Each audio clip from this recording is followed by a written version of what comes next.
So now we're going to go back to Europe, we're going to hear, I think, is Satish Mishra will be presenting from the World Health Organization Regional Office for Europe. Hello, Satish. Thank you so much for joining us. Thank you very much, and thank you for inviting WHO Regional Office for Europe for this workshop. I'll try to share my slides.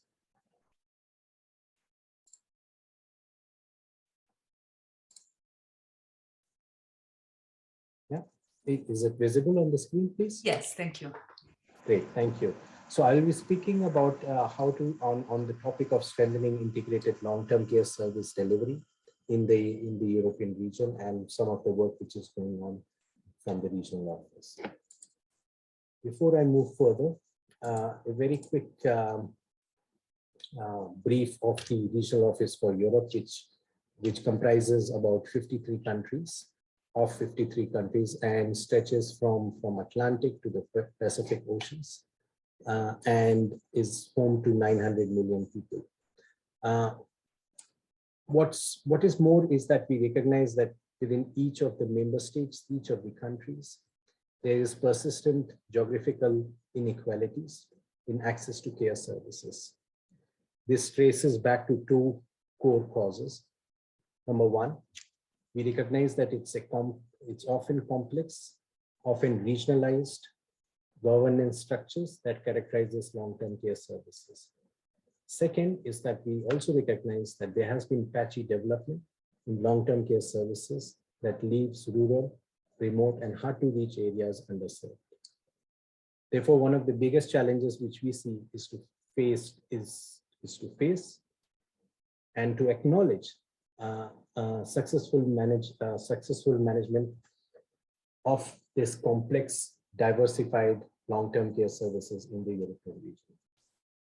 The role of my team is to strengthen policy, system, workforce, and service delivery on different topics, and in this case, in long-term care, and to ensure equitable access to health services. In order to respond to these highly differentiated needs, we continue to focus on developing tools and materials which can help the countries to use it flexibly and to adapt it to their own needs.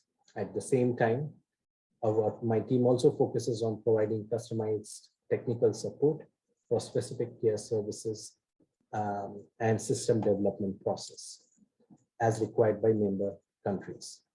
And I'll come back to you in each of those points in the next 10 minutes.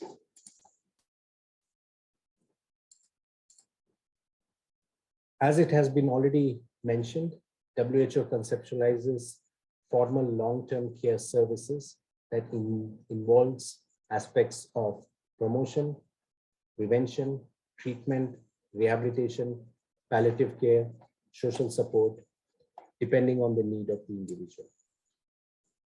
The goal of long-term care services is to maximize the mental and physical capacity and functional ability of people in need of long-term care services. And I like to emphasize for people in need of long-term care services, as well as to support informal carers through service components that should be delivered in a continuum and integrated into service packages to effectively respond to the changes in functional ability of people in need of long-term care services, which for us, we consider older people as a primary target group, but there are also people with chronic conditions, people with disabilities who are in need of long-term care services. Integrated provision of care is a key aspect to the resilience of care system, because every sectoral boundary represents a change in incentives, culture, processes, and regulatory structures. In absence of this coordination at every sectoral boundary, there is a risk of mismanagement. As no doubt, you all will also recognize that the vulnerability of fragmented and poorly monitored long-term care services has become particularly evident during the COVID-19 pandemic. The challenges which we see in long-term care, which were before pandemic, is large availability gaps, particularly in the community settings and rural areas, low financial protection, financial sustainability while maintaining the quality of the care, and workforce stability. The lack of progress towards sustainable solution has left long-term care services systems vulnerable and unprepared to react to a shock like the COVID-19 pandemic.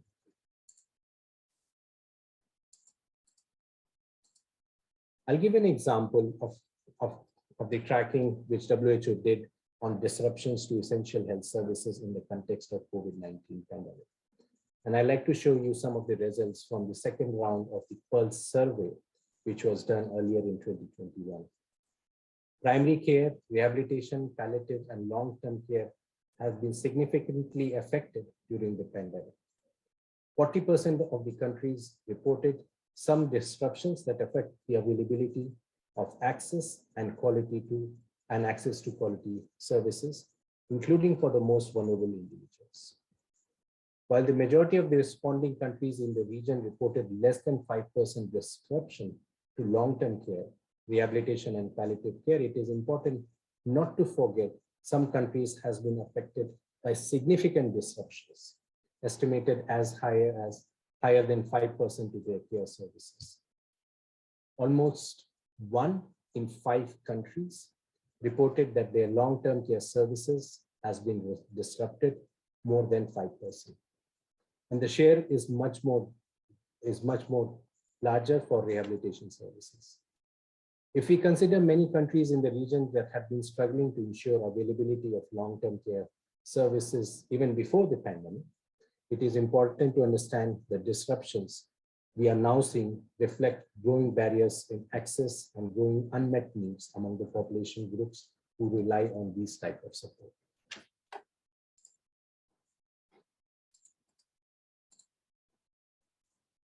Some of the WHO work has been during the pandemic is to support and strengthen long-term care service provision.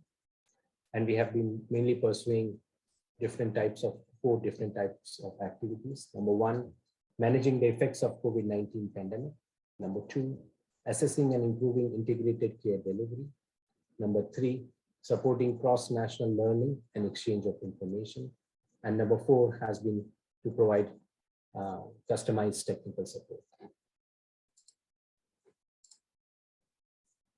Throughout the pandemic, WHO produced different guidance for strengthening health system response generally, but has also increased the focus on long-term care system, developing policy objectives, key action points to prevent and manage COVID-19 in long-term care settings. One indication for this is also that because of the effect which we saw on COVID-19 on long-term care, first time at a regional level, there has been a dedicated position which was established on long-term care in the regional office for WHO.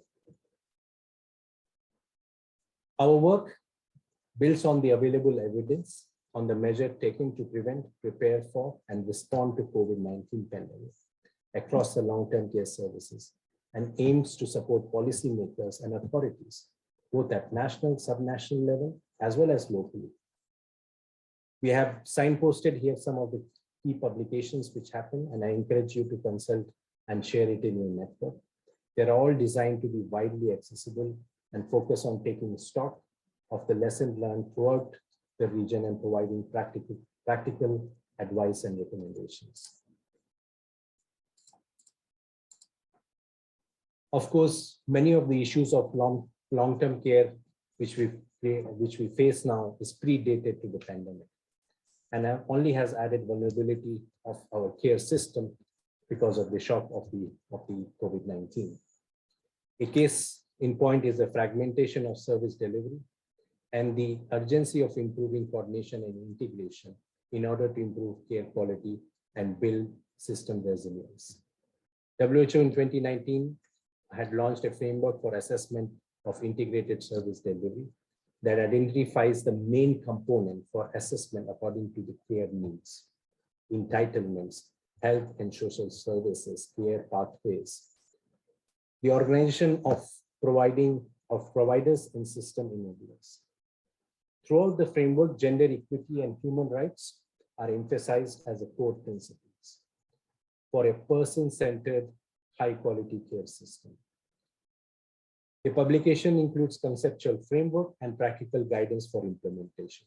There are 5 country examples and country studies from Denmark, Germany, Turkey, Romania, and Portugal, which has been carried out and is available. In addition to this, earlier also my colleague from Geneva also mentioned about the framework for the countries to achieve an integrated continuum of long-term care, which has been launched.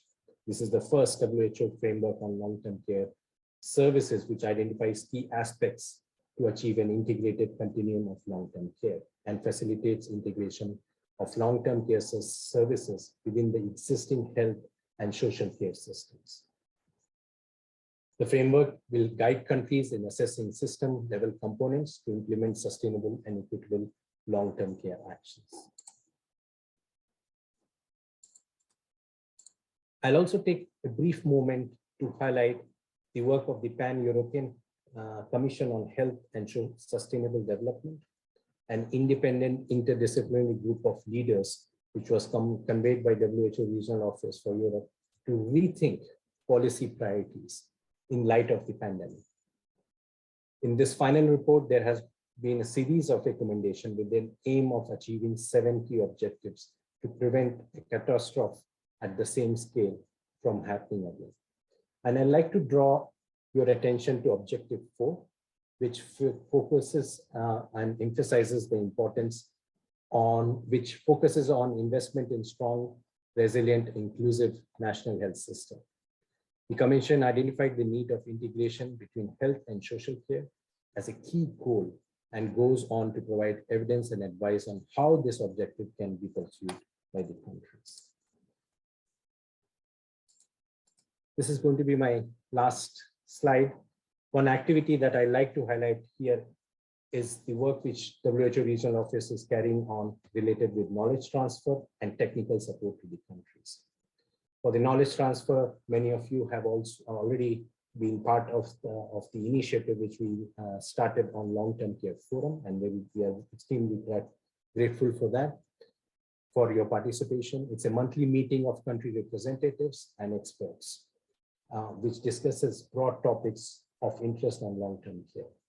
In addition, we provide customized technical support, and one indication which I can give is that out of these 53 countries, we have country offices in 30 countries.